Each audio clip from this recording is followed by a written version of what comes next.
This is a Film Stories original podcast.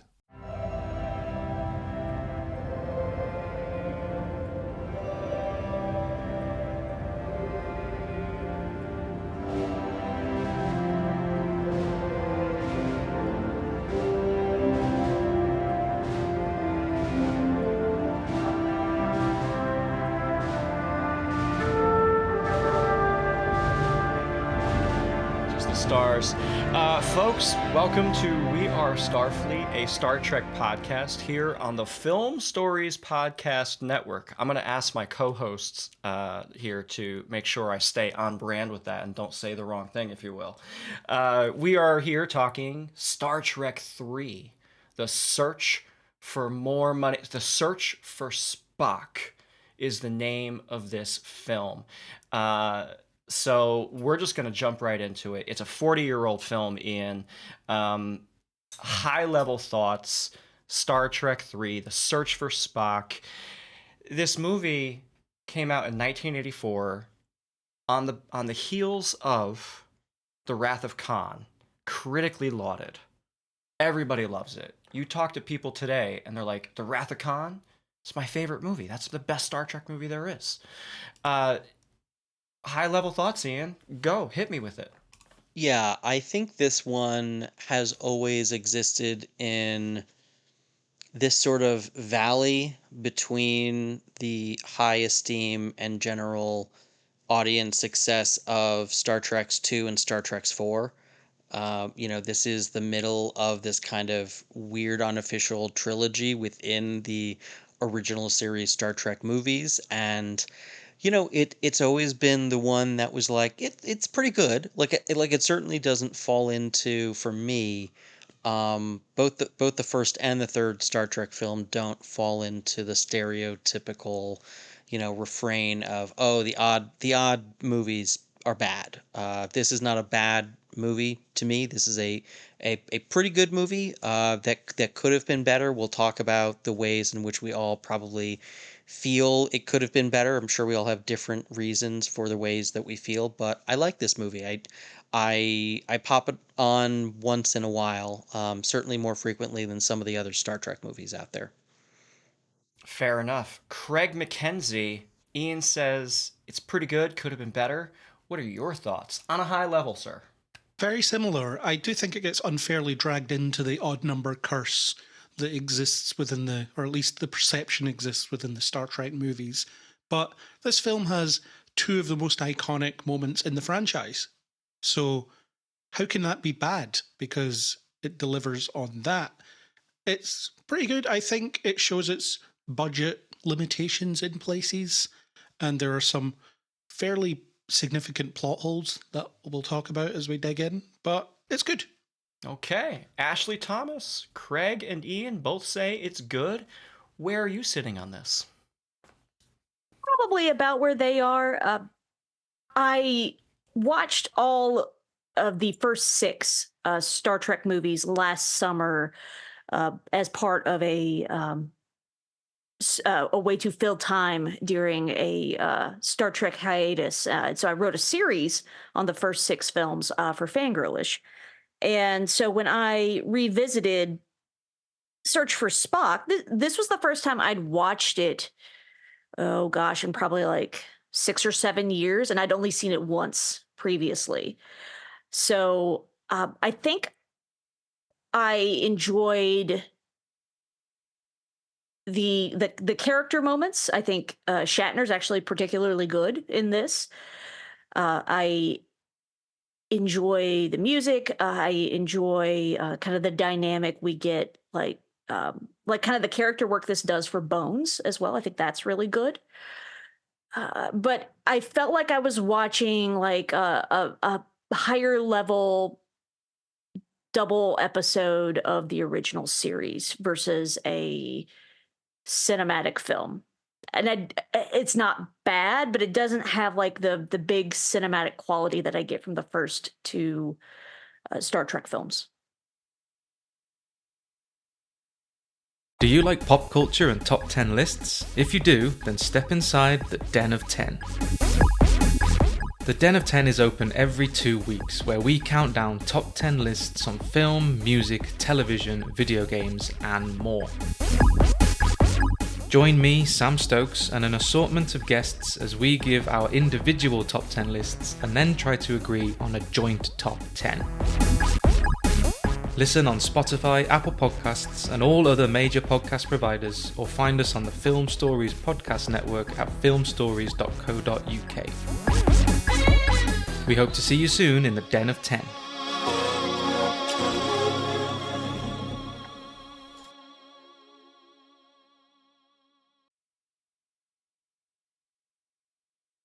Folks, you're listening to We Are Starfleet, a Star Trek podcast on the Film Stories Podcast Network. My name is Mike Slamer, and we are going to continue talking Star Trek III: The Search for Spock. Admiral Kirk and his bridge crew must risk their careers stealing the decommissioned USS Enterprise to return to the restricted Genesis planet to recover Spock's body. Written by Gene Roddenberry and Harve Bennett. Directed by Leonard Nimoy.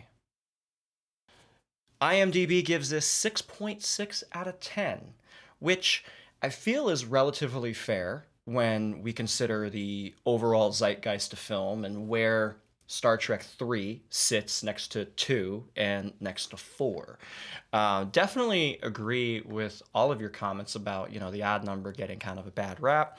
But overall, I walked away from this film having watched it for the first time in at least 10 years. I'm not going to lie to you. Originally, this was not one of my, oh yeah, let me go back and watch it. This was one of my, yeah, I've seen it. I know the broad strokes. I know the big hot scenes, the transwarp drive failing, stealing the Enterprise, of course, and then, oh, you Klingon bastard, you killed my son. I remember all of that, but coming back to it, I gotta say, I was actually pretty impressed. The tone of the film is somber. There's very little music in the film. The soundtrack is surprisingly quiet. Outside of the main themes and some excitement music and some fight music, there's not really too much else going along. So you're really kind of in this reflective, emotional moment with the rest of the bridge crew as they go and search for Spock, which it's not really a search. They know where he is, and they know who he's with. So it's really just, hey, let's go get him. Here, I'll put a question to everyone. What would you all say at this point it feels like the legacy of this movie is in Star Trek fandom? I think it adds a lot to the whole Vulcan mythos. You get fleshed out on their customs and their mysticism and stuff, and they don't really do a lot of it, but you get a lot of the flavour of what Vulcan society is like from this film, and I think they roll with that in later iterations, particularly in Enterprise, when they, in fact, riff on the soul transfer ritual in Enterprise, where they try it there and it doesn't work. But it's one of those weird things in Enterprise. This hasn't been done for ages, apart from 100 years ago when Archer tried it. But we're not going to talk about that. That one didn't work. Let's not talk about it. So I think that's one of the big legacy points. Obviously, we have the Klingon bird of prey, Klingon honor. Those are two things that they pick up from this film and never drop. Yeah, I'd agree. I think that there's a couple of key. I think for as generally speaking, underthought of this movie is, it has a few of these elements, like you point out, that have continued to resonate through the fandom. The destruction of the Enterprise is a big moment. The death of Kirk's son for Kirk is a big moment. As you said, like these little ways in which the Klingons and the Vulcans get fleshed out in their lore and their characterization, like some of these things that are established in this movie get carried forward throughout the rest of the franchise. Yeah, and I think bringing in Christopher Lloyd, who at the time was really popular in TV and film, into Star Trek 3, coming off the back of the commercial success of Wrath of Khan, kind of helped drive some of that Klingon ethos a little bit. Because some of his so good character, in this movie. He's Yes, great. so good. He's so his good. mannerisms, Yeah. yes, it's so fun to watch. Christopher Lloyd I know is. there was Yeah, a whole go ahead. typecasting question about it because he was known for Taxi, and I think there was a concern that people wouldn't be able to see him outside of that role. I've never seen Taxi, but I came at it from the other side because before I saw Star Trek 3, or certainly around the time I was watching all these films, I knew him from Back to the Future. And I think once I got old enough to make the connection, that's the same guy. Yeah. It was even more impressive for me to see him as both Doc Brown and Krug. And obviously, in both films, he has a vehicle that travels through time. Yeah, he's so good.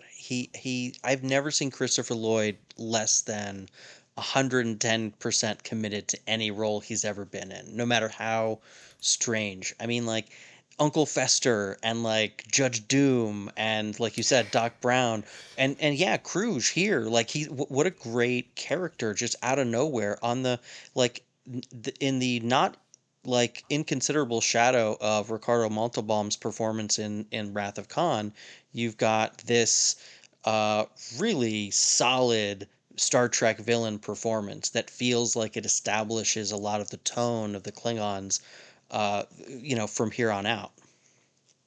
Here's the thing that they do, though, that modern writers aren't doing a lot of when it comes to Wrath of Khan. We're following it up by coming up with a completely different villain rather than let's keep trying to do this over and over again. With a completely different motivation, too. Yeah, I was trying to figure out the time frame for this because I like Craig, I came to this, from the other side. Having seen Back to the Future and Who Framed Roger Rabbit first, I was trying to figure out, did he do this or Buckaroo Banzai first? Buckaroo Banzai was October But of Back 84. to the Future would have been after this, a couple of Right, years Back after. to the Future would have been 85, yeah. But I think if I have one complaint in this, is I kind of wish I got to see Christopher Lloyd a little more unhinged as a Klingon. I think Cruz is very good, very intimidating, but I kind of want to see him go a little cray-cray. Well, it's vaporizing one of his officers for making a mistake, not crazy enough. I mean, yeah. I kind of wish that he had, a little more like flamboyance. I've had some hard bosses, but geez, that's Yeah, for real. Fair, Well, fair. I think mean, I think the thing is with his performance, it is much more flamboyant than any of the Klingon performances we've had before. Going back to TOS, like we've had some notable Klingon performances, but like this is pretty big in a very fun way. But I do hear what you're saying, like knowing like we know Christopher Lloyd, we know what he's capable of. Like he had some extra degree of like mania that he could have tapped into probably. Right. It definitely feels like he's holding back a little bit. And I think it's interesting that compared to the Klingons in the Next Generation, Cruz is really intense, and it makes you wonder if in the Klingon Empire he's an outlier, if he's like some kind of pirate in and of his own right, because he's pretty hell-bent. He kills his girlfriend just for looking at the Genesis information. Fair. you never find out his affiliation, really. He says he's acting on the best interests of the Empire, but you don't know if this is a sanctioned mission or not. And That's true. It's some of the background the film never gives you, but I don't think it really needs to. You just need to know that he's interested. But certainly in the movie era, it seemed that a lot of the Klingons were kind of renegade. Anybody just could get a ship and fly around and do whatever they want. You had the captain in Star Trek V, for example, who just wanted a fight. So he was going around picking fights with the Federation. The Duras sisters and Generations are just out there wandering around with a bird of prey. Other notable casting is Jonathan Larroquette, who plays Maltz. Oh yeah, he's one of the background remaining Klingons. Yeah. Yeah. I thought that was surviving interesting. Right. Just because he's a really well-known actor. He's been on like Night Court forever. He's won Emmy awards. So it's kind of, I was like, oh wait a second, why do I recognize this guy when I check the cast? Buried There he under is. makeup. Reads the opening narration for the Texas Chainsaw Massacre. Oh, no kidding. Yeah, he said he did it for a joint. There you go. Man, back in the good old days, let me tell you what. You don't find out what they did with them in Star Trek 4 either. The cast otherwise is relatively sparse for a Hollywood sci-fi movie. Everything, all the sets I noticed are very contained. Everything is very stripped back. There's not a lot of people on screen, and when there is, there's not a lot of dialogue given. It's always the titular cast members. Especially, I think of Admiral, the Starfleet. What did he call himself? Commander Starfleet. He said it like 3 times in one scene, and I was like, we get it. Commander Morrow, I think his name actually is, but he goes by Commander Starfleet. You've got, of course, the bridge crew reprising their roles, and Robin Curtis replacing Kirstie Alley as Saavik. Apparently it was a money thing, although the full story has never been revealed, but it seems like she was asking for more money than the film could allow, so it didn't happen. I thought Robin Curtis was an excellent recast. Yeah. Yeah, she was fine. There's not a whole lot that character does. No, for me, she doesn't pop in the way that Kirstie Alley did, quite honestly. I mean, it's tough to follow up, and to make... It's such a jarring change, it's meant to be so soon after, and we just spent a whole movie getting used to this character being portrayed by this actor, and then it's just a completely different, not just, appearance and style, but characterization just feels like a different character. At that point, it just feels like I'm okay with Robin Curtis being a character in this. I don't know why it's got to be Saavik. It just feels a little jarring coming right out of Star Trek 2. But yeah, she's fine. I think that's one of the problems, shortcomings with this movie, is that that's kind of the best you can say about Saavik and David, and they have to carry about a third of this movie, is that they're fine. They're okay. Yeah, speaking of David, Merritt Butrick plays David in this film. Other than a couple of lines, again, to your point, Ian, he's carrying a third of this movie. Feels like a missed opportunity. It really does. And the son of Captain Kirk. Ashley, what do you think about giving Kirk a son out of nowhere? I mean, we get some of that in Star Trek 2, so it doesn't feel entirely out of nowhere, but I wish we had gotten more time with him. I wish that we had gotten to flesh out his character some more. I think for what he was given to do, he did very well. And you see some of the kind of the gumption and courage that we would see in Kirk. Like, Cruz he's like, I'm going to kill one of the prisoners, and he just like, and I'm going to tackle you. So like, good man. Like I admire that. I admire that kind of courage. And I'm sorry that we didn't get to see more of him. It felt like, oh, if we're going to keep doing Star Trek movies, it's going to be too inconvenient to have to keep thinking of things for Kirk's son to do. Because now we know he has a kid, we can't just drop that unless we kill him. So, I guess the other thing that does is it gives more weight to the sacrifice that Kirk is making to try to rescue Spock. The thing is, you could have easily just shuffled David off to the side and forgotten about him, because he's an adult. In Wrath of Khan, it does say he's off doing his own thing. Says, he's in my world, you have your world, he's in mine, and that's it. They're in different worlds, so it's not necessarily that they need to be there all the time. I feel like you don't bring David back unless you're going to do something interesting with him, and killing him off, it feels obvious and not it feels like it's just, and I'm not saying that like the actors involved don't play the moment well. I think they do. I mean, I remember being a kid being affected by the moment and Kirk's response to it, but I just feel like narratively, it just feels like, why are you bringing him back for this particular movie just to get rid of him like this? It's just so that Shatner can have this moment, Kirk can have this character beat, and it's just, it feels like he exists solely to be a significant chapter in the story of the James T. Kirk character, and that's it.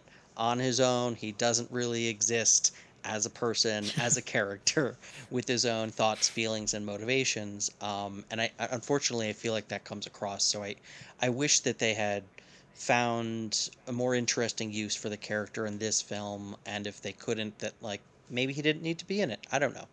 But that said, the moment plays well.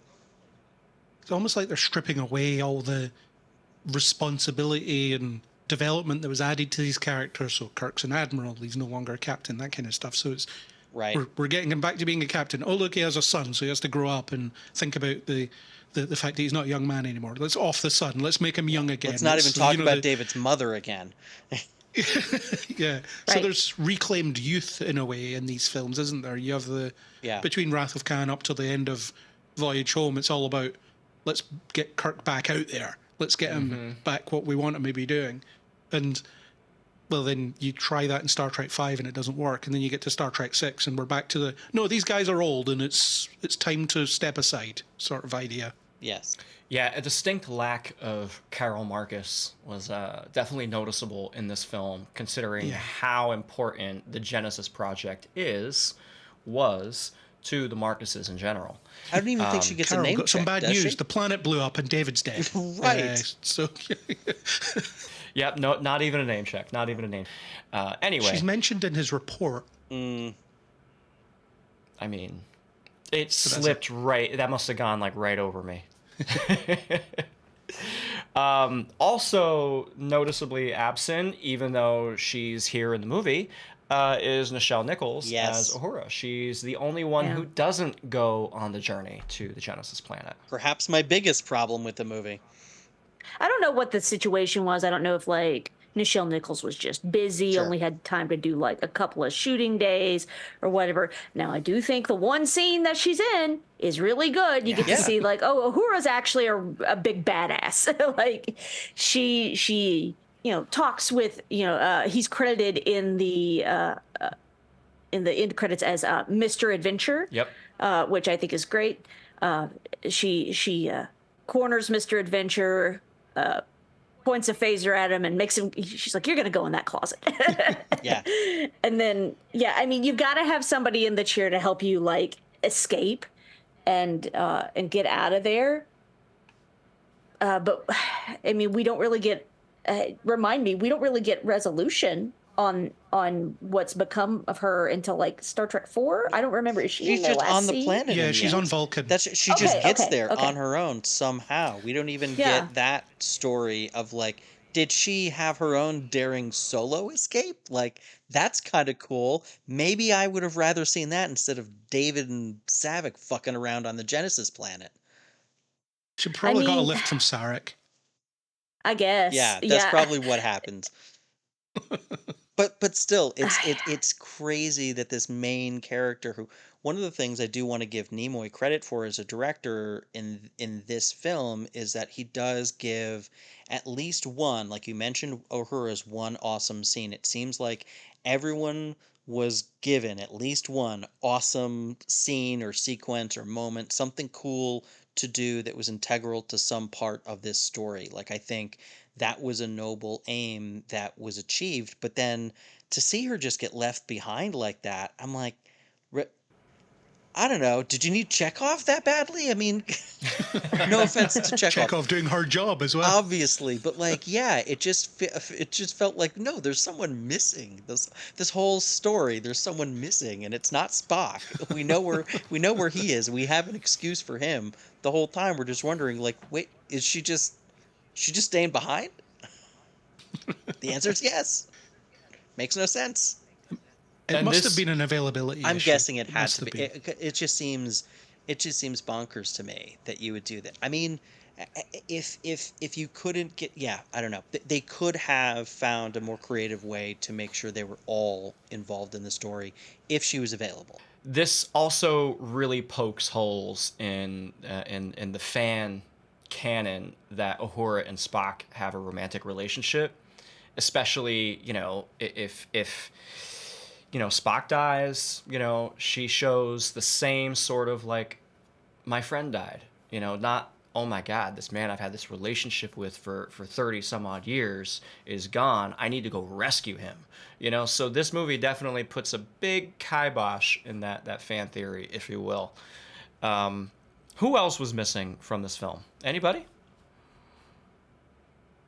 I'll tell you most who... of the Enterprise crew, because yeah, it's only a few. Oh yeah. But I automated Yeoman all Rand. of it. Don't worry about it. Yeoman Rand is credited as the woman in the cafeteria. Oh yeah, she's Grace Lee watching. Whitney. Right. She's watching the ship come in. Yeah. Yep. She shakes Yeah. her head as well, as if to say, God, those guys again, what have they done? Yeah. Yeah. She sees the damage and she reacts to it. I did catch her. Yeah. But that's it. I miss that one every time. I'm like, oh, she was in this? And I miss it every single time. She's waiting for Sulu to recruit her for the Excelsior. Yeah. She pops up in a few of these. Just like it's always like a blink and you miss it moment. I'm just going through the rest of the casting here. No Judith. Rachel Barrett. She doesn't appear anywhere. Right. It's Teresa E. Victor, who is the Enterprise computer voice in this. It's credited, but there's no real information other than she's a producer, actress, etc. So she just worked on the film, and I guess they needed a stand-in. There's an interesting casting tidbit that I know, though. The young guy that says to Kirk, are they going to do a reception for us? Are we getting a hero's welcome? That's Phil Morris, who appeared in the original series. He was one of the kids in Miri. Oh. He was in this. And he's the 21st century astronaut in that Voyager episode, One Small Step, I think it's Oh, called. that's fun. That's great. Oh. That's great. He's currently in Doom Patrol Oh, all right. as Dr. Well, that's- Cowboy. I mean Is that that show finished has now? that So, show has ended, but Yeah, okay. Well, fair enough. but He's recently, it looks also like the it's first done live-action Martian Manhunter. quite a No, bit. the second live-action Martian Manhunter, actually. One thing that I really liked about this film is the opening. It opens with the death of Spock. It opens with the end of Star Trek II, The Wrath of Khan. And Previously on Star Trek. right? It's perfect because it sets you up for what this movie's going to be. And that's all you really need to know from Wrath of Khan, is that Spock sacrificed himself to save the Enterprise, and now we're going to go find him. Very simple, very easy. Boom, we're right into our mission. And I think it works really well because once we get through those opening credits and James Horner's excellent scoring of the theme, you're off. You're with the crew of the Enterprise. You're on this journey, and I think the entire opening sequence works really well. Craig, the opening of this film. The opening's good. One thing Nimoy did was he exaggerated the damage to the Enterprise. It's more damage than it was in Wrath of Khan. There's more scarring on the hull. It was to enhance that in some way. So Enhance. if you're one of those canon nerds that's like, well, how did this happen? Did they get attacked on the way back? No, it's just dramatic license. Don't worry about it. But yeah, it sets up that kind of funereal tone. Kirk's at a loss. He's pacing. He doesn't know what to do with himself. His best friend's gone. You've got the whole McCoy breaking into Spock's quarters and doing his best Nimoy impression. I wonder how long he'd been waiting to do that. That was good. And then the whole, we're decommissioning the Enterprise, but we just did this expensive refit like 2 years ago. Right. And now it's old. What do you mean and- there's no refit? What do you mean there's not going to be a refit? But you've spent all this time like bringing it up to the modern standard. What happened? Why are you scrapping it so soon? That's something that doesn't quite work. Well, I think, considering the fact that, Kirk and crew got the Enterprise, shot through all over again just after they fixed the damn thing, I'd imagine they just don't want to invest in refitting the same damn starship just for Kirk to do it all over again.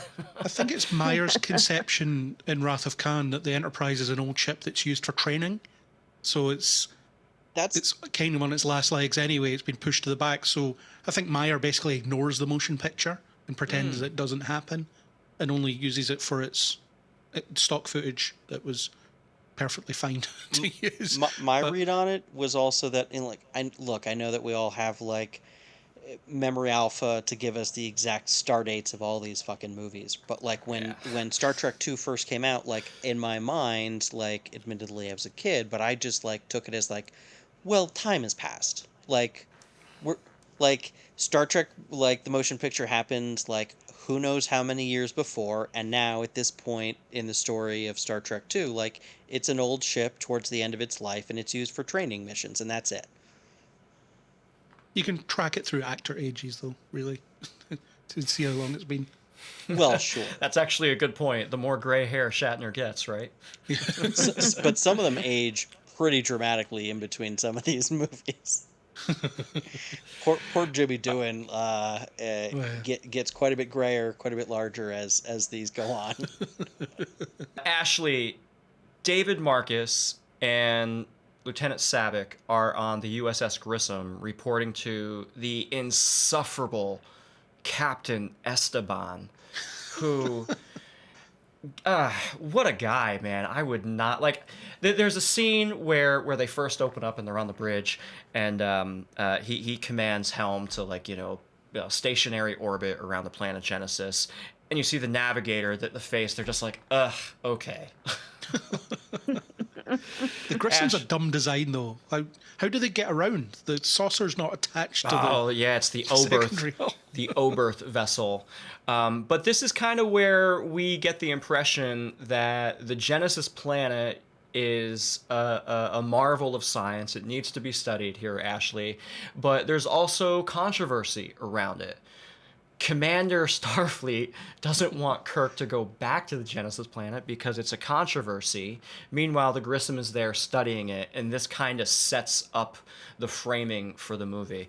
What did you think about how that all shook? Honestly, to me, it just felt like plot to have an excuse for Kirk to shirk the rules and get there. I didn't feel strongly about it either way.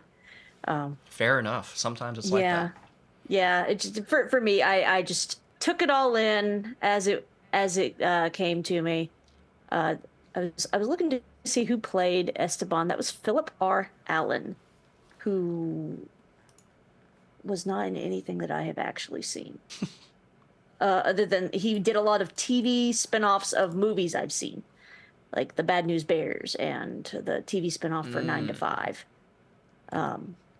So I don't feel particularly strongly about that. I'm sure you guys are much more deep in like steeped in original series stuff than I am. So for me, I'm watching these movies and I'm just kind of taking it all in. It's a thing that happened and I'm not thinking too hard about it. To me, like The Search for Spock is like the most popcorn movie of the 6 of the original series films. So I'm just kind of munching my popcorn and enjoying myself. But if I may backtrack just for a hot second. Do it, yeah. Phil Morris, who was the young officer that we mentioned that asked if we were going to get a banquet or celebration or whatever. He also, in addition to being in one episode of Voyager, was in 2 episodes of Deep Space Nine as, let's see. Yeah, he's been everywhere. Yeah, he was in season 5, episode 3, looking for Parmak in all the wrong places. He was Thopak. I don't remember who that was. And then in season 6, episode 2, Rocks and Shoals, he was Ramataklan. I don't remember what happened in either of those episodes. So yeah, third Ramataklan, who was the sort of the main one who's negotiating with Cisco. Yeah, he's the one that the Vorta sets up to get gunned down horribly. Okay, I don't know if anyone wants to do the math right now to see how many episodes Phil Morris has been in and how many episodes Jeffrey Combs has been in. Well, I mean, I think Jeffrey Combs has him beat, but to go from original series all the way through to Voyager is pretty dang good. That's very cool. Yeah, that's very cool. Yeah. Yeah. To span that much trek. I want to reach out to him and be like, hey, that's really cool, man. Just Yeah. be like, we see you. we notice see you. We notice you. I loved you in Smallville.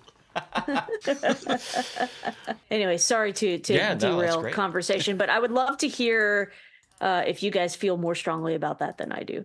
I think the Grissom, it gives you a sense of Starfleet, actually, which we hadn't had a lot of. The Reliant was basically the second Starfleet ship we ever saw in Star Trek, and so it was the idea of, you hear about these things, but we don't really see them, and then the Grissom is the third class of ship that we've seen, the fourth if you include the Excelsior. So there's a sense of, there's other people out there doing stuff. It's good to know.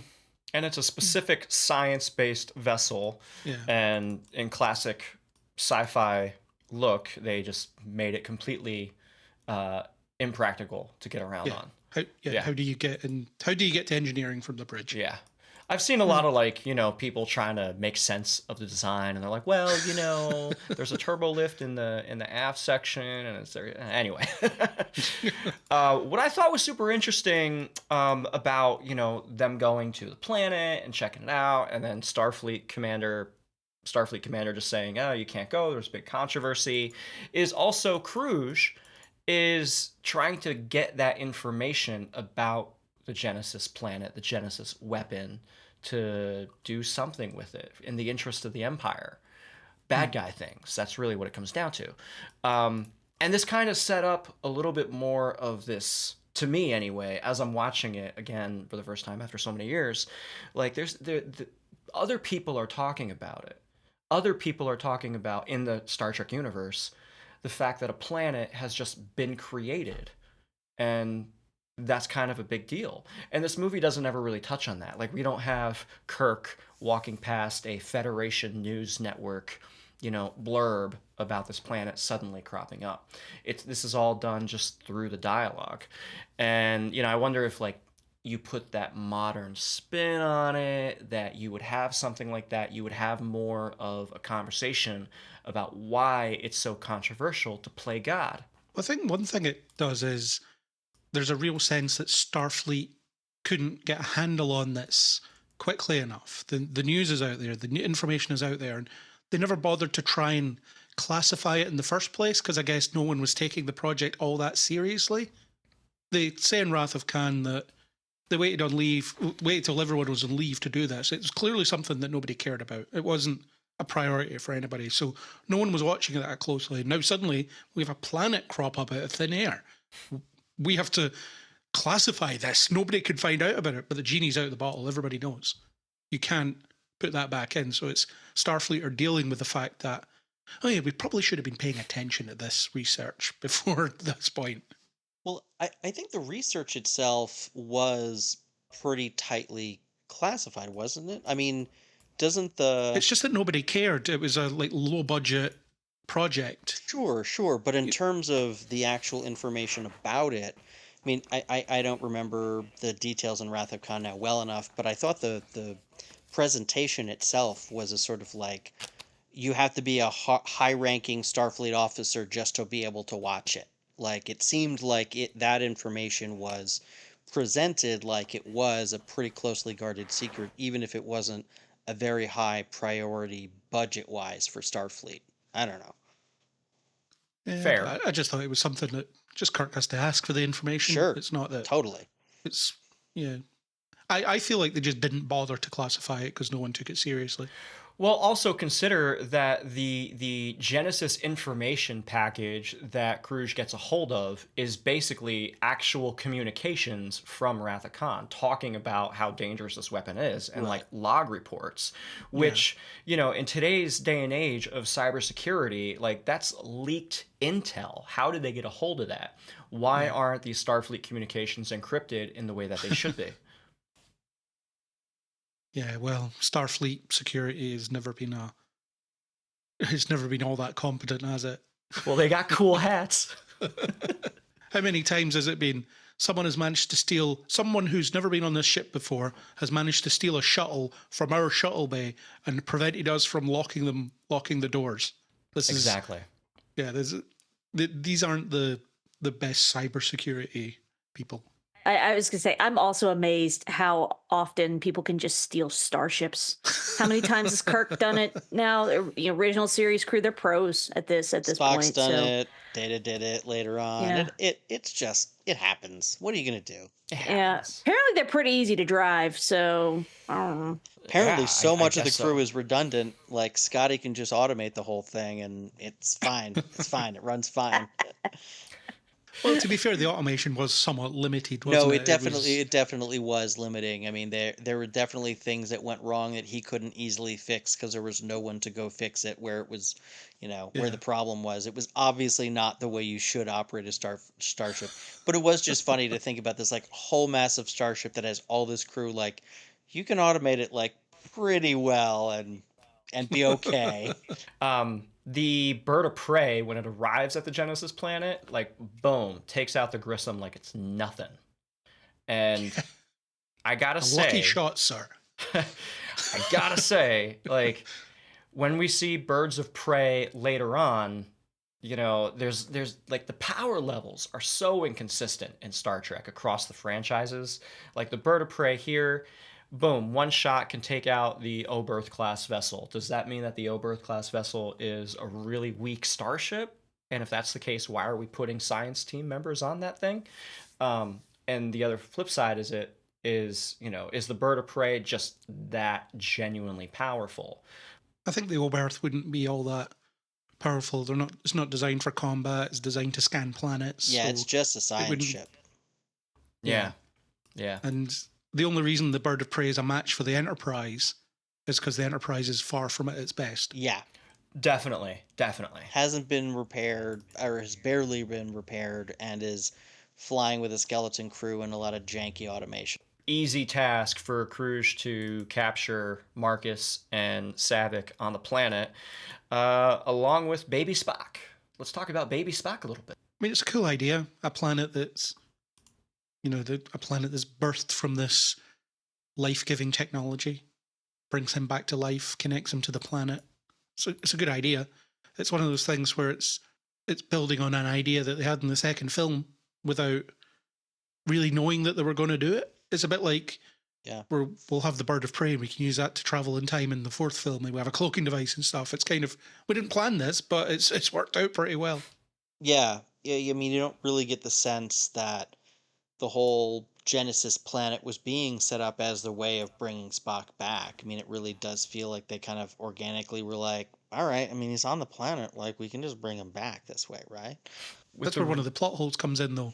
It seems like characters have the information about his resurrection that they shouldn't have, and they still don't have it. So you have early on where Kirk says to Commander Starfleet, I'd hope to take the Enterprise back to Genesis. Why? Why do you want to go back there? As far as you know, Spock's torpedo burned up in the atmosphere and he's been vaporized. So why do you want to go back? And then Sarek says, bring McCoy to Vulcan. And he's like, yeah, cool, I'll do that. And then a scene later, he says, I want to go back to Genesis to Commander Starfleet. So it's, why do you want to go back to Genesis? I thought it was pretty clear that they just wanted the body for burial rights, or whatever remained of the body for burial rights. That's how I They were interpreted surprised. it. I think it's They even were more surprised that the though. body survived, though. But I think it's even more straightforward. I think it's just because McCoy, they know that Spock's inside McCoy's head, and McCoy / Spock is insistent on going back to Genesis, and they're sort of like, all right, we're going to trust Spock's brain on this one. Well, McCoy asks to go to Vulcan, and Sarek asks the same. And so you can imagine this conversation with Commander Starfleet where Kirk says, okay, Ambassador Sarek said that I need to bring McCoy to Vulcan. And then Commander Starfleet says, sure, yeah, no one's stopping you. Off you go. It's fine. and also, you have Sarek. He's got to have a bit of diplomatic pull. He could arrange it, couldn't he? So it seems like you just don't have this film if people act on the information they actually have. Because it's, let's go to Vulcan and get rid of and put Spock's soul in an urn or whatever they do with them. I mean, I think the biggest issue of the things you brought up is the whole couldn't Sarek have just taken them to Genesis? Right? Couldn't they have all just gotten on whatever ship Sarek was on and then just gone there once they knew they couldn't take the Enterprise there. I mean, I guess Sarah could have just refused, but if McCoy/Spock melds with him and is like, no, seriously, I need to get back to Genesis, like I'm pretty sure Sarek would go, right? Like, Yeah. just occurred to me Well, as we're talking about it. But the need to go to Genesis kind of comes from nowhere, at least from the point of view of Kirk, because they don't find out about the resurrection until they get to Genesis. Well, no, but it's coming from McCoy. McCoy gets arrested because he's trying to get to Genesis. Yeah, but that doesn't make sense. Why? Because he's asking to go to Vulcan earlier. This is like the plot hole for me. It's the idea of why does everybody want to go to Genesis? You haven't explained this at all. Well, I think it's not clear because I don't remember McCoy asking to go to Vulcan as clearly as I do asking. Like, he makes a very big point of, like, that's how he gets arrested, of like, I'm trying to get to Genesis. I got to get there. I really, really got to get there. He makes it very clear that he feels very, very strongly that he needs to get there, and damn the consequences. So to me, that was the through line. Like, oh, it's because Spock McCoy is determined to get to Genesis. They sort of trust that impulse, and it does come out of nowhere because they don't know. Like, you're right. Like, they don't have any information. The only thing they have to go on is Spock McCoy says we got to go, and that's apparently enough. Which, yeah, I mean, I guess that could be a plot hole, but to me, with these characters' history, it seemed like I didn't have a problem with them just going with it. You've got in the first scene in Spock's quarters when Kirk goes in, Kirk doesn't know what's happening yet, but McCoy gets up and in Spock's voice says, "You need to take me home." And Kirk replies, we are home. We're here. Climb the steps. We need to climb the steps to Mount Saleya. So, but Spock's brain is telling McCoy that the body needs to be brought back to Vulcan, not right. Yeah, exactly. So it, like, at first it's we need to go to Vulcan, and then once more information comes to light, it's like, no, wait, we have to go get the body, because I think it was just assumed that Spock's body would be brought back. Right. I think the initial thing that Spock McCoy is going through is a realization that, oh, my body's not here. My body isn't here. It should be here. It should be accessible. It's not. It's on Genesis. We got to go there first. Although Sarek doesn't seem too bothered about the body. He's just like, only the body was in death. Everything, his essence is what I care about. That's what we can't lose. So you would imagine that had they just taken McCoy to Vulcan, they have some ritual for what they do with a Vulcan Katra. Yeah. The best I can surmise is that Spock's spirit sort of gets a sense that the body isn't dead, that there is some thing that can still be done, and that thing is get me, meaning me and my body, to Vulcan, and that's just, and he can't articulate that and doesn't. Yeah. You solve some of this by Kirk or someone finds out Esteban's report about Spock's burial tube being found on Genesis, because David mentions gravitational fields were in flux. It must have soft landed. So that wasn't intended to happen. It was supposed to burn up in the atmosphere. It was a cremation. That's what it was supposed to be. Right. That's interesting. But all this does is it gives us some of the best scenes in Star Trek history of stealing the Enterprise. But once that kicks in, I stop caring about the plot hole. Oh, yeah. Yeah. No, stealing the Enterprise is great. Yeah. Ashley, it's like maybe 5 minutes of actual screen time, but what do you think of Don't Call Me Tiny? That was great. You know, George has all kinds of like charisma, and he's like, hello. And, you know, his fancy George voice, and he's like, who are you? What's that guy's problem? I don't know. don't know. Starfleet security. I mean, they're all assholes. It's a friendly interaction. They're all in the worst uniforms. Like, Starfleet security costumes in these movies are absolute trash. hot trash. And George Takei's walking into this room, and his costuming is mwah, chef's kiss. Look at this fucking His Is outfit he like drip! he's wearing wearing. like a You see cape that or drip? something? Jacket / cape. I'm all about it. I want it today. I'm gonna go like take a closer look at that. My friend Michael is a cosplayer, and the man loves him a cape. I could totally see Michael like rocking whatever, and he does. And like Michael has seen the 2009 movie, he doesn't feel very strongly about Star Trek, but I could totally see him rocking whatever Sulu is wearing in this. Yeah. If someone found me this outfit, I would wear it to Dragon Con later this year. Please Yeah. do, please do. Yeah. He's one of the best dressed in the movie. A lot of the other civilian outfits are less than stellar. Yeah. Yeah. Especially it's- Chekhov with his Oh, pink jumpsuit. Chekhov's is rough. I like Kirk's like foot thick, like high collar jacket collar, like absolute absurd. Looks so good. So Never mind ridiculous. Spock's body. He leaves the jacket on Genesis. Yeah. He uses it to cover David's body. Yeah. Yep. Such a shame. But he About keeps the his jacket, not David. his civilian wear, which is just a lot like his uniform. Yeah. It's very similar. It's the same red jacket, and he's got like these It has the weird, flap as well. the shirt has these weird furls and threads to them. Like just At look at least what in these Picard movies. wears when he's off duty, and it's like, no, put the uniform back on. Yeah, something we don't like this. Something's not right about this. Yeah. It's In interesting. the future, everybody will be wearing bus seat covers.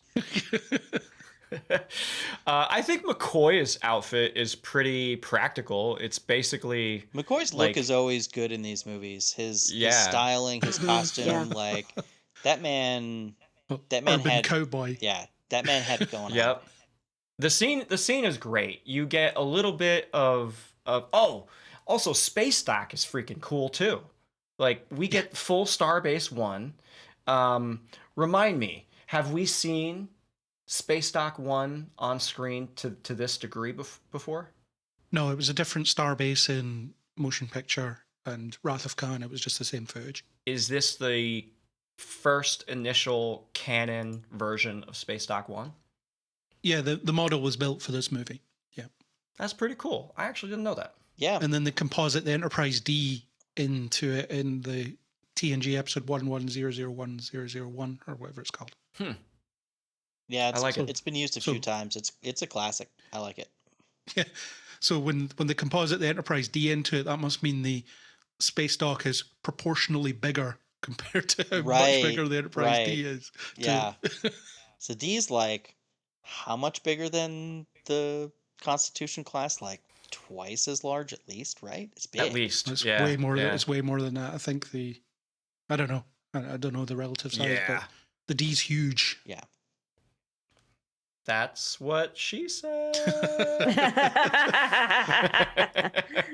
The whole sequence is great, and of course you've got Captain Riding Crop on the Excelsior, whose transwarp just totally fails because Scotty sabotaged the engine, which I love. It's a little bit of classic, classic TOS humor in here. Actually, throughout the film, there's a couple of one-liners that really reminded me that, yeah, we are watching the TOS crew. Yes, Yeah. it's a somber movie and it's a somber mission. Everybody's very melancholic about everything, but especially McCoy, we still got time for those snappy little one-liners. It's a perfect sequence. It's slow. It's tense. The score is perfect. I think my favorite shot is when you see the Enterprise from Excelsior's perspective. So it's just cleared the doors, and you see it framed in the doors. It's a great shot. It's great. It's great. And of course, warp speed away to the Genesis planet. What was transwarp though? What we never find out. Did they just abandon it because it didn't work? But it only didn't work because Scotty broke it.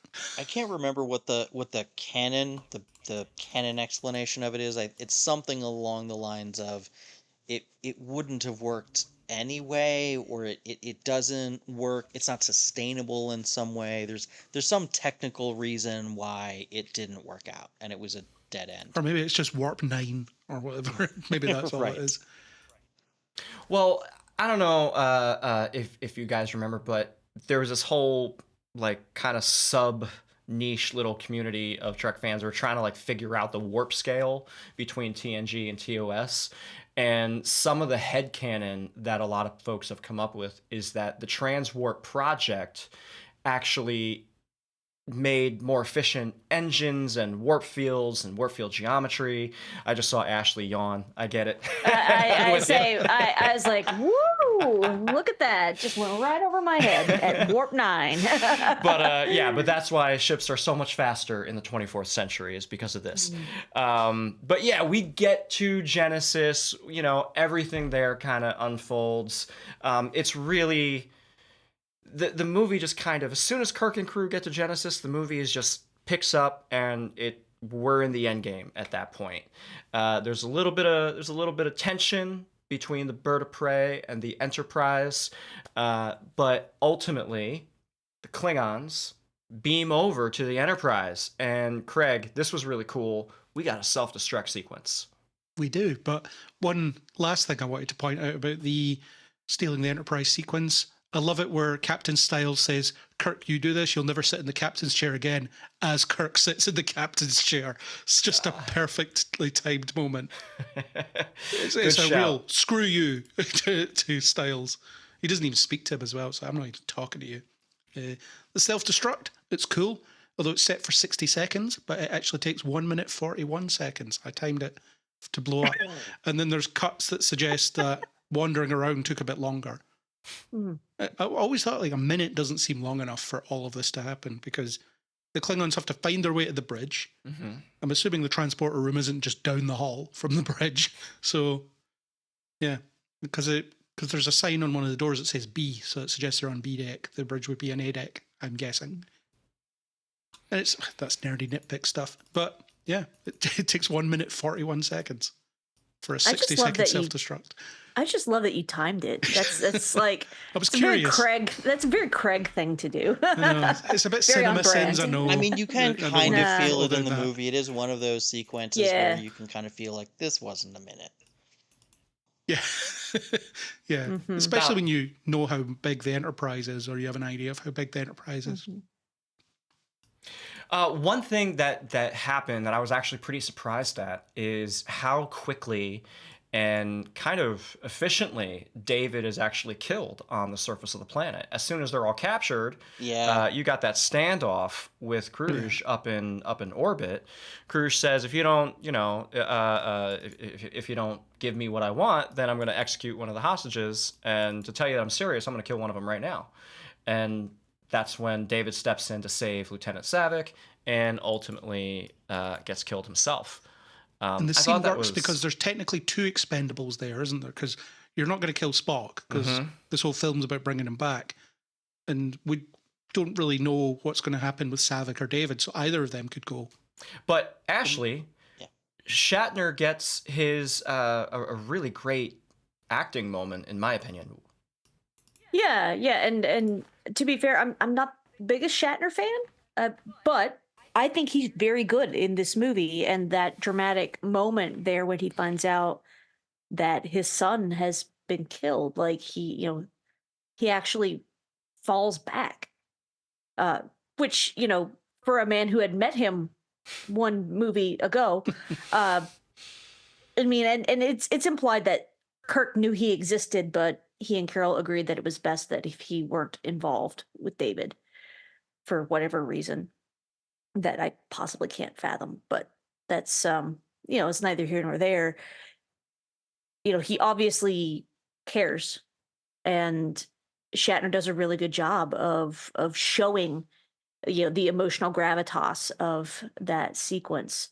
So I thought that was very good, very good, for both him and a good effort on David as well for, doing something brave and heroic.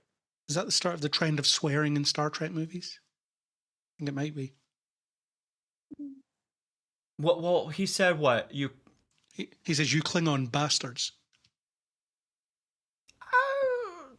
Do we consider bastard as being a swear? Yeah, you couldn't say it on TV. You can't, or you can? You couldn't. No, at that point anyway. That's true. This was the 80s. I feel like McCoy's got some swearing in during the original series. You said You know. damn a lot. Yeah, damn it, Jim, or Yeah, oh hell. but that was about as far as it went. But that was yeah. I would consider that to be a proper like, oh, that's a swear. Mm. Yeah. And you get lots of it in Star Trek 4. In the in the book Star Trek Movie Memories, the inside story of the classic movies, William Shatner describes the scene where Kirk learns of his son's death as Kirk's finest moment in terms when of he misses the chair acting there. and falls on the floor and Yeah. just everything around that moment. And Kirk, And then Kirk never standard misses the blokes chair. on the bridge, they just don't know what to do. There's a motion happening. I don't know what to do. Nobody knows how to react.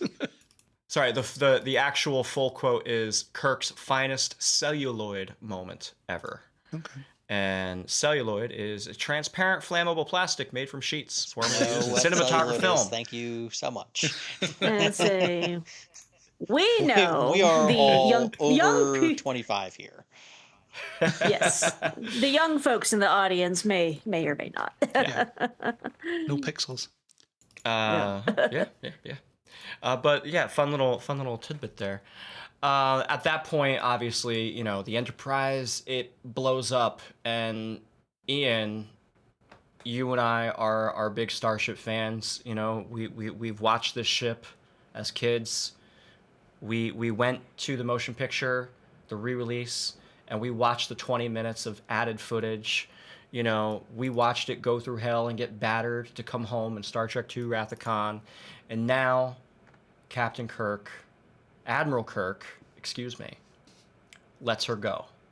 What was your reaction watching this, if you remember the first time you watched it versus when you watched it just recently? Good question. I probably saw this for the first time a little bit too young to really have had a proper reaction to like the weight of the moment. You know, I certainly, you know, like I was a kid who grew up with the show and in reruns and with the movies, and so I don't know. For me, it didn't probably have the impact that it had on like some long time adult fans who were watching this and were like, "Oh my God, they blew up this." You know, I don't know. Maybe. Um, it feels like the thing that the characters and the audience are really emotionally connected to the loss of, as opposed to David, which I think might have been a mistake of this movie. Like I feel like they might have needed to pick a lane, and I know which one I prefer. I think that the death of the Enterprise is the one that like this movie should be remembered for, of the two major deaths that happen in it. But yeah, I think the moment works. But it is a little bit weird because it's a beat that occurs um, relatively quickly after this other emotional beat where we've just suffered this loss, and it's sort of like I get it that it could in a sense enhance the sense of melancholy that this film has of like loss on top of loss, but for an audience member it it didn't work as well to have those two major events, major emotional cues for this character to go through like in such quick succession. Yeah, fair enough. Fair enough. Ashley, also Star Trek 3, Search for Spock, The Destruction of the Enterprise, Star Trek Beyond, the third installment of the Kelvinverse series, Destruction of the Enterprise. Were you maybe not necessarily surprised at that symmetry, but did you find that kind of poetic in a way in the retrospect? I remember almost nothing about Star Trek Beyond, so I'd totally forgotten that happened. So good catch, good catch. But that does make sense with what they did with the Kelvinverse films. You know, making Into Darkness, Mirror Search, or Mirror Wrath of Khan in some way, and then Beyond. Yes, it makes sense to have it mirror Search for Spock in that way too. So yeah, that works. That works for me. I again, I had forgotten that they blew up the Enterprise. So I'm like, oh yeah, they fly away in a bird of prey. That's fun. Yeah. Did you Always real feel fun to pull up to Starfleet HQ. It's like, sup, bird play. This is not a threat. It's just us. Don't panic. did you feel similarly emotionally impacted, or were you kind of in the same vein as Ian, where it's like, hey, pick a lane? My thought is, for all the hullabaloo they made about what you're parking the Enterprise, and now we're just blowing it up. That to me doesn't really work. But I'm also like, you know what? If they blow up a ship, they're gonna rebuild it by the end of the movie, or whatever. It's coming back. Like, to me, like, it's never like gone. I think it's very effective, but they give it a good death moment. The explosion isn't just an explosion; it explodes and then it burns up in the atmosphere, and they stand on the planet watching it burn up. It's this thing like brought us together, and it carried us for years, and now it's gone. But it also represents, as McCoy says, the way Kirk is able to reverse a situation and turn it into a fighting chance to live, as he says. I love it how he composes himself after David's death and says, we're not finished yet. We're going to find a way out of this. And it's, how many people are on that bird of prey? And so it's like, I don't know, like 12. And he's like, yeah, we can take them. And then he comes up with this whole plan of, we're going to steal that guy's ship very quickly. I love it. There's one thing, though. The original trailer for this movie had the destruction of the Enterprise in it. But apparently it was much easier to avoid trailers back then than it is now. So people could still be surprised by it. But I'm just thinking, why would you put that in your trailer? Jesus. Be like, oh crap, they're blowing up the Enterprise. I got to go see how, why that happened. Yeah. I thought it was, Craig, you talk about the scene where they're on the planet and they're looking up. I can hear Shatner ever since I was a little boy. When I first watched the movie, I can hear Shatner going, my God, Bones, what have I done? Yeah. I might make a mistake at work, and I'll hear that in my head. My God, what have I done?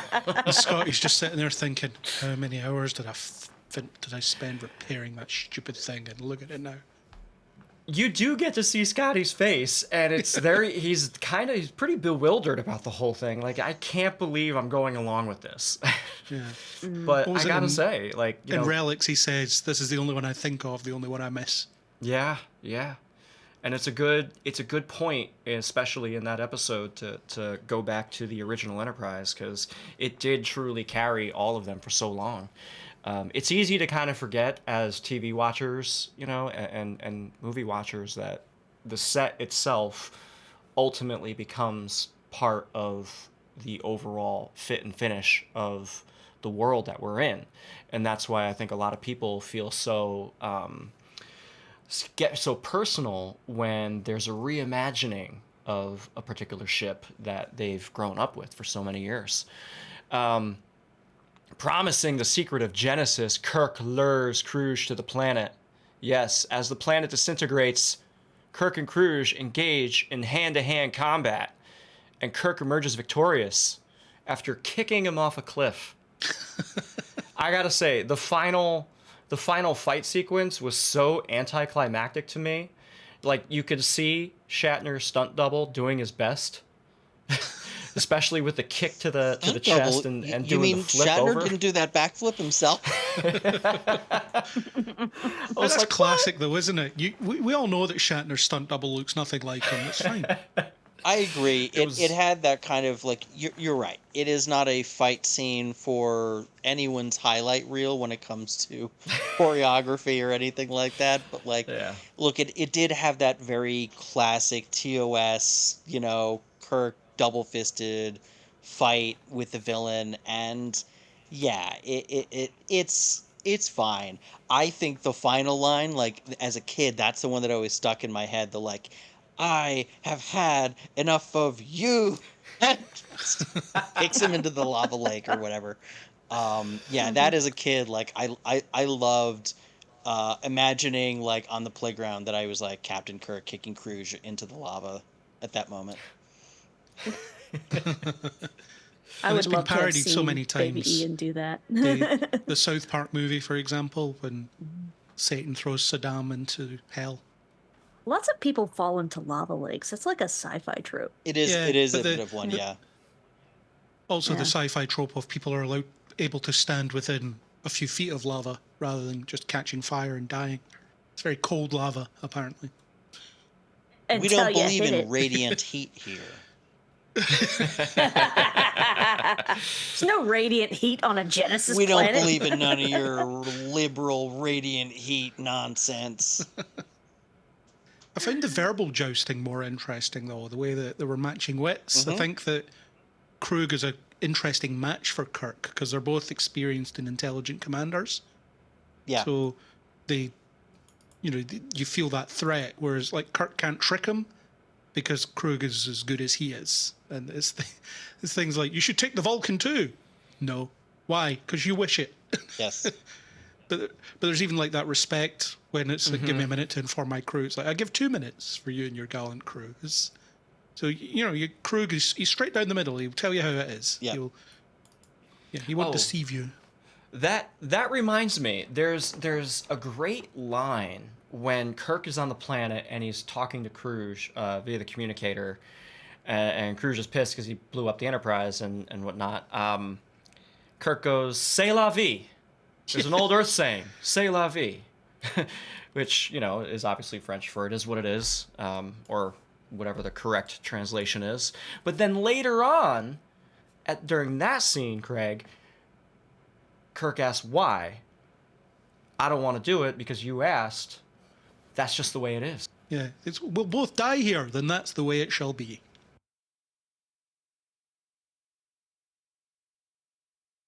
And then finally, we escape to Vulcan, to Mount Seleia, which the Vulcans love, absolutely obsessed with putting their temples high in the mountains. It's incredible, and I actually really enjoyed the set. Yeah, I was looking back at my review that I wrote for this last summer. The scenes on Vulcan were my favorite part. I think they are gorgeously shot. I think the sets are really cool, and the further insight into Vulcan culture is really good. But I think what I enjoy the most is like this great character moment we get with Bones, because you see that. I mean, throughout the original series, like Bones and Spock, like Bones is kind of not adversarial, but he's like, "Man, I don't get you," like, "Yeah, pointy-eared bastard," or whatever. And all of this other, tension is, Bones is very mercurial, and Spock is just very like, cool, cool logic, whatever. So the fact that Bones is the one who is given Spock's Katra before Spock goes to, save the ship, I think is really poignant, and it's Bones knowing that, yeah, he gets on my nerves, but he's my friend, and I have to do what I have to do to save him. And so even though he kind of plays it with his signature Bones nonchalance or cynicism, he does that really well. And so all of that's all of that is my favorite part of the movie. I think all of that's wonderful. Yeah, Nimoy wanted, as a director, he wanted to showcase that set as being very ethereal, and he was looking to cast the Vulcan priestess, and his specific thing was he wanted someone who could kind of deliver power and magic in that sort of a way. And that is from the Search for Spock Special Collector's Edition Director's Commentary, if anyone wants to cite my sources. It was very interesting because Judith Anderson, who plays the Vulcan High Priestess, is apparently 4 feet 8 inches, and that doesn't exactly scream power and magic.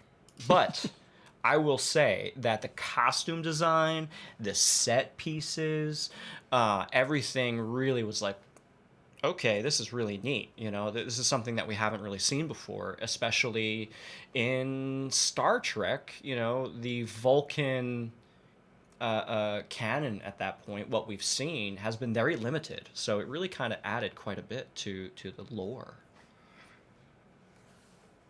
Yeah, I like the kind of epilogue sequences that we get on Vulcan at the end. I think all those character moments are those are the things that I think Nimoy as a director brings to the table that Meyer, for as great as he is, like he doesn't have the firsthand knowledge and affection for these fellow castmates, these other characters, and I think Nimoy brings an appreciation for these characters, their relationships, and invests the time um, in scenes where it's just a couple of characters trying to connect with each other. It's a couple of these longtime friends and crew members trying to reconnect after this impossible to believe thing has happened, and Spock has returned somehow. I think Spock's return was, considering Leonard Nimoy directed this, and he basically was behind the camera through literally 95% of the movie. I think that final scene with Spock is one of the most touching across the film franchise, specifically for a lot of those reasons, Ian, but also because you kind of get the sense that, yes, Spock is back, but he's not. And it's going to take some time. And I think that's a lovely sentiment, you know, to understand that, yes, this is still happening. We're still going through this. And doing the inverse of the needs of the many outweigh the needs of the one thing, with the needs of the one outweigh the needs of the many. Yeah. Yeah. It's like, yeah, Kirk's like, no, you were worth more to me than everything else. Yeah. I mean, quite literally, you know, his not that he killed his son, obviously, but his son died in the process of saving Spock. Yeah. Well, and Sarek even makes a point, is like, what did this cost you, Jim? A ship? A son? Like, Kirk gave up a lot to bring Spock back. If only with someone with high-level ambassador clearance could have given us a hand here. Right, if only we would had some help from someone who was so concerned about his son. It's interesting with Mark Leonard in this film as well, because this is only the second time he's ever played Sarek. He only appears in one episode of the original series, and then he's the Klingon commander in motion picture as well. But just how much gravitas he gives to that character, and obviously he plays the character a few more times after this, but mostly in other films, but in 2 episodes of TNG as well. But yeah, it's so good here. Like that mind meld scene is haunting. Yeah. And the way he plays, because it's difficult playing a Vulcan, right? And Leonard Nimoy sets the tone. He's the template, isn't he? Even Mark Leonard would have had to follow that template when playing Sarek originally. But it's just he's letting out little bits of emotion here and there. You know, he's clearly upset when he's speaking to Kirk earlier in the film, and he's just openly emotional when he's appealing for this ancient ritual that they tried with Archer 100 years ago, but we don't talk about that. It's been ages since we've done it. Ages, not 100 years ago. Ages. So just little shades of feeling being let out. And I think that's a misunderstanding that happens with Vulcans in general, the idea that it's not that they never express emotion, it's they carefully express emotion. It's only really Tim Russ that gets that, I think, other than, say, Nimoy and a few others. I also think one of the nice scenes with McCoy is when the Vulcan High Priestess prefaces the danger, and McCoy says, "I choose the danger." Yeah. Again, one of those like funny, like one little like one-liners there. Hell of You a know, time he to says under ask. his yeah, Right. It's No like pressure. in front of everybody. Yeah, now you tell me. But when you have him walk down after the fact, and you know Spock comes down in the robe and looks at him, it's still that same touching moment. And to think about the kinds of friendships that they have had over the years is really something. I love it when McCoy taps his temple when Spock looks at him. Just, yeah. Remember, you were in here. We're going to have to deal with that. Critical response of this film following Wrath of Khan, excuse me. Search for Spock received generally positive reviews from critics. The Time magazine praised the film as perhaps the first space opera to deserve that term in the grandest sense. The New York Times and Newsweek agreed that while the film felt weighed down by increasingly aged actors and television tropes, it was leavened by its dedication. Roger Ebert said, to quote you guys here, "Good but not great, and a compromise between the special effects dependent motion picture and the character driven Wrath of Khan." So altogether, there was a review I saw. I forget who said it, but if I ever find it, I'll share it in some way. But I remember them talking about how their conception for Star Trek 3 would be Kirk proves himself to be the anti-Khan, so he gets stranded on a planet, the Genesis planet, and he has to survive, and he proves that he's not Khan by doing that. He proves that there's lines that he won't cross and things like that, which I think conceptually might have been an interesting idea. That's interesting. There was one I'm just reading here. In a 2010 retrospective of the film franchise, author Jill Sherwin suggests the aging Enterprise serves as a metaphor for the aging Star Trek franchise. That was in 2010, so interesting that following the massive box office success of Star Trek 2009 that they would say that, but perhaps they're just looking at the filmography from the 80s on through. Everybody had a lot of praise for Leonard Nimoy's direction, which is interesting because I do remember reading some behind the scenes that at the time, Gene Roddenberry was even concerned that Nimoy wouldn't be the right choice because how can you fire one of the major stars of the movie who's in the director's seat if the director can't deliver, right? So that was interesting, and I think it really worked for them. It was a good gamble. What do you guys think? Do you think it holds up today or what? I think it does feel dated, but that's okay. It feels of its time. And I think all the Star Trek movies feel of their time. I don't think that's a bad thing. You do have things that age badly in cinema. There's things that you look at and you I don't know. But I don't think there's anything in this film that dates it terribly. You can tell when it was made. It still has a bit of an 80s sensibility about it, the costuming and all that stuff. So, but I do think the themes are timeless, and the thing they do with Star Trek is the dialogue is never contemporized. At least in that era, they do now. They all talk like modern people now in modern Star Trek. But at the time, it was a conscious choice when they wrote dialogue. They wanted to write it as if it was stage dialogue, so it can be said anytime, so it never ages. So you could remake this script now with modern visuals and costuming and stuff like that, and the dialogue would still be fine because it doesn't fit into any particular time period. It's a fun watch. I think you've got some good performances in here. It's a fun night in. Make some popcorn. Watch some Star Trek movies. There are way worse ways to spend your time.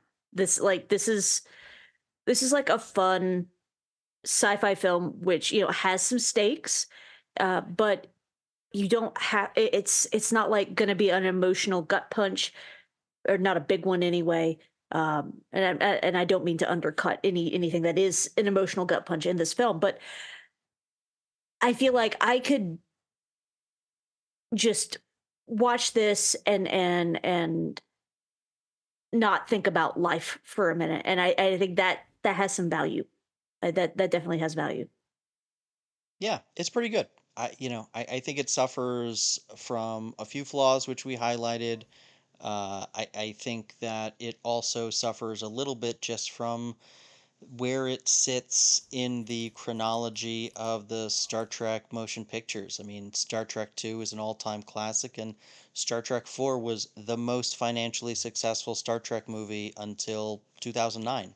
So and for my money is one of the best ones. So it is tough being the kind of middle child between those two, but I think for a lot of the reasons that we highlighted today, it plays an important role in the canon largely of Star Trek and is a fun movie in its own right. Interesting how aspects of Star Trek never became cinematic. Obviously, the sets and stuff got a massive upgrade, but the Genesis planet, it doesn't look any better than your soundstage planets that they had in the original series, really.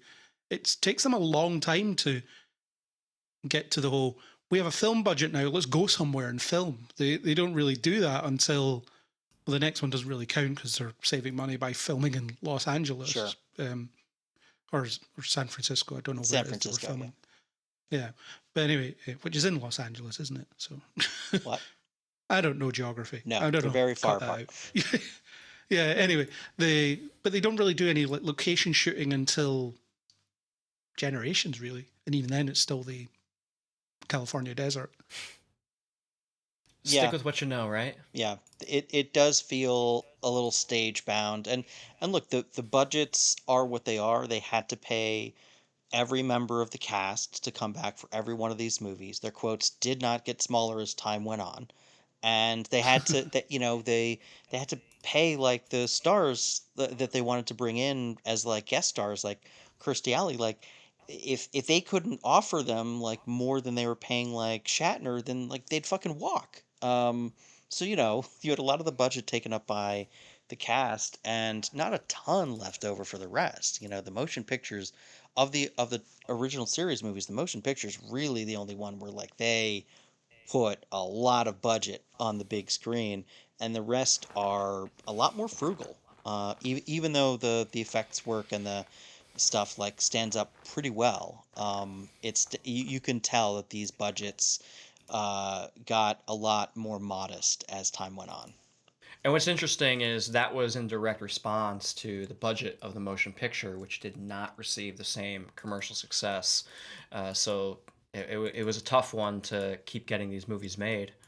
The motion picture was an interesting one as well because its budget includes all the work that went into making the Phase 2 series that never came to fruition, because that's all the same project. It's the same money. Mm-hmm. So the new Star Trek 4, God knows what its current budget is, considering how many scripts they've commissioned, directors they've hired and fired. It will be the most expensive movie ever made by the time, if it ever comes out.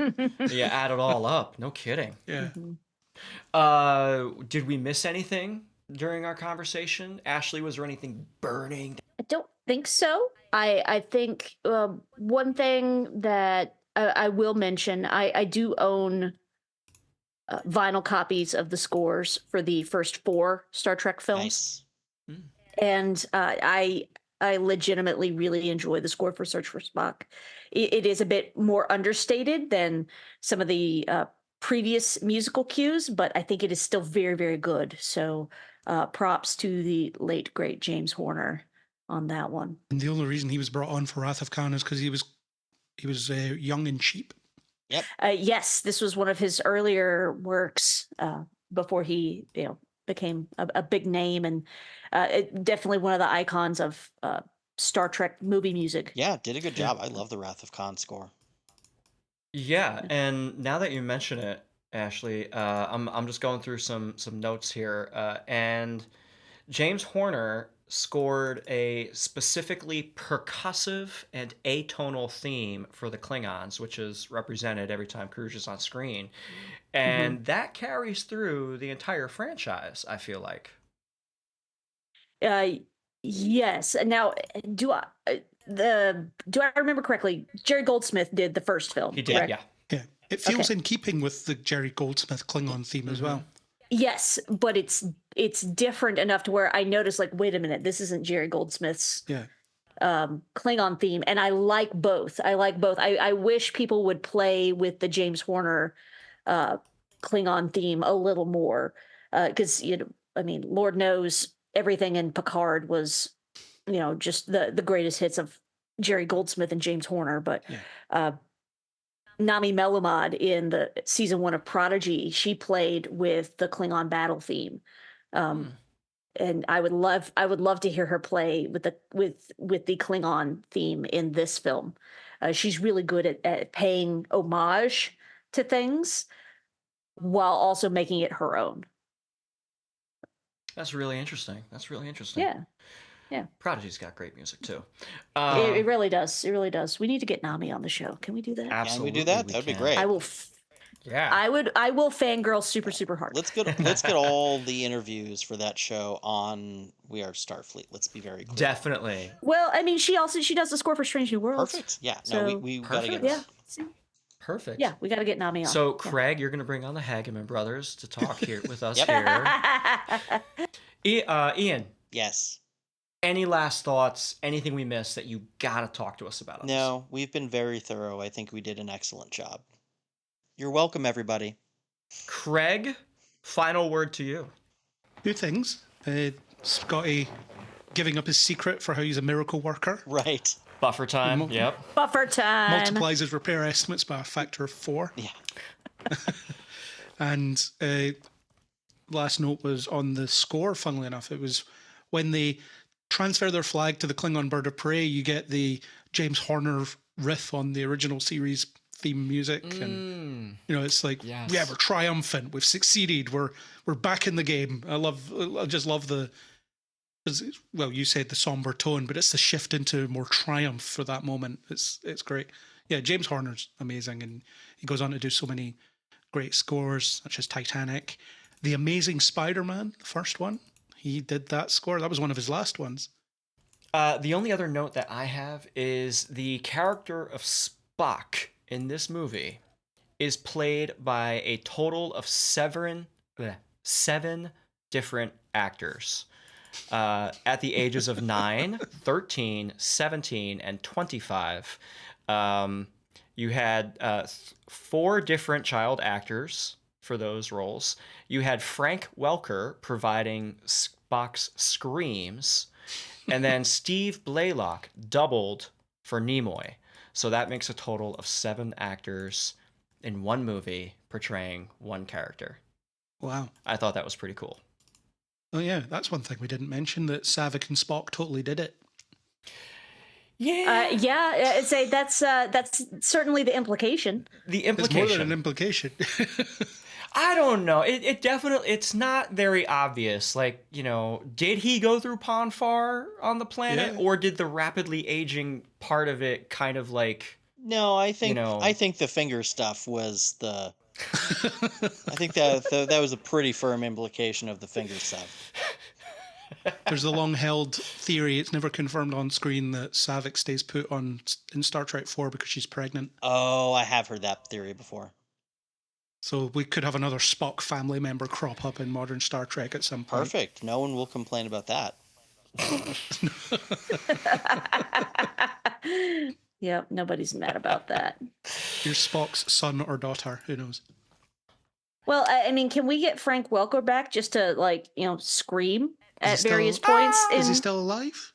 Oh yeah, Frank Welker's Yes. still kicking. The man works like he's a king among voice actors. Original he- Megatron. Yep. Frank Welker on IMDb currently has 895 acting credits with 3 upcoming. So Wow. 898. The man's aiming for 1,000 before he retires, which I don't think he ever will at this point. He's amazing. I love him. Unless we have anything else, we can No. wrap up here. I think that's it. Good. Very good. Oh, the cinematic flight recorder footage, The cinematic flight recorder footage. where Sarek and Kirk just sit and watch Wrath of Khan, and it has all the camera angles, even though it's just supposed to be Oh yeah. Yeah. CCTV footage. It's a classic, though, isn't it? We're going to watch the CCTV footage. Why is it edited? Right. Oh yeah, and then I found that interesting because CCTV footage is really well framed. That's an AI feature in the future. Is they just automatically edit everything into a movie, make the narrative flow better. Yeah, that's a score somehow. Yeah. Again, it's all the AI. Folks, thanks for joining us for another episode of We Are Starfleet while we look back at 40 years of Star Trek III, The Search for Spock. Definitely one of the most interesting bits of lore building in this film, with first appearances of starship classes. You have a lot of interesting acting motifs here. Leonard Nimoy directs, and a beautiful goodbye to one of the most storied starships in history, although she comes back in a different version later. With me to discuss this has been Ian Buckley, Craig McKenzie, and Ashley Thomas. Folks, thank you so much for joining me. Ian, tell us a little bit about where we might be able to find you on the podcast network. Elsewhere on the network, Illumination Above All is going to be coming back with some new episodes now that we're finally getting some news for season 2. And of course, you can hear me on We Are Starfleet, the podcast you're currently listening to. I pop up elsewhere on some of the movie podcasts like Real Talk and Movieversaries. I'm a frequent guest, and that's about it. Love it. Ashley, how about yourself? All right. So I'm going to try to keep this concise. Read my words at fangirlish.com and on my blog, nerdyblogging.wordpress.com. You can hear me on Sci-Fi 5, podcast 616 here on the network. Of course, We Are Starfleet. And now you can also hear me on Mission Log Genealogy, which is a Roddenberry podcast all about Gene Roddenberry's non-Star Trek TV work. So I am sitting in for one of the co-hosts, Norman Lau, while he's away. So it's myself and Earl Green, who is the chief audio and technical producer at Roddenberry for all their podcasts. But he is also a Star Trek, sci-fi, TV, film historian of the highest caliber. So Earl and I are having a good time talking about Gene Roddenberry and his non-Star Trek work. So you can listen to that. So if you have any interest in Gene, any interest in TV history at all, it's definitely worth listening. I've learned a lot listening to everything that's come up before now, and now I get to join too, and it's fun. So I think those are all the things. If you want to connect with me on socials, I'm on Twitter, Mastodon, and Blue Sky, and Facebook at The Nerdy Blogger. Awesome. And I just want to say, Ashley, that's a really cool thing you got going on, and we're very happy for you. It's pretty exciting to hear you kind of glow up even more. Thank you. I'm loving it. I'm having a good time. So I feel like the luckiest girl in the world. So keep going. We're gonna keep listening. Thanks, brother. Craig, you're over at Kneel Before Blog, but tell us what that is. It is a long-form review website where I haven't done reviews in a while, but I should review stuff pretty soon. There's also an attached podcast where I cover nerdy stuff, also in a long-form way. So you can listen to us do a monthly news podcast and deep dive analytical discussions. As you're listening to this, most recently there'll be things like a chat about X-Men Origins Wolverine, because we're anticipating Deadpool and Wolverine, and a very long conversation about the most recent series of Doctor Who, where Darren Mooney came on and kept us there for nearly 4 hours as he gave us all his Doctor Who stuff. So You can find me over there, and that'll be on Facebook, Twitter, and Blue Sky under Kneel Before Blog. I'm personally on Facebook. No, I'm not. I'm personally on Twitter and Blue Sky under Nemesis4909, which was not originally a Star Trek reference. It started life as a Resident Evil reference and then later became a Star Trek reference, although a different era of Star Trek, not this one. And folks, you are listening to We Are Starfleet. My name is Mike Slamer. If you'd like to connect with us on the show, it's at Starfleet Pod on all the social media networks. You can also find a compilation of some really cool episodes and some links to your favorite podcasting platform. You can follow us on Instagram, so on and so forth. You can check out that link. It's in the show notes, beacons.ai/We Are Starfleet.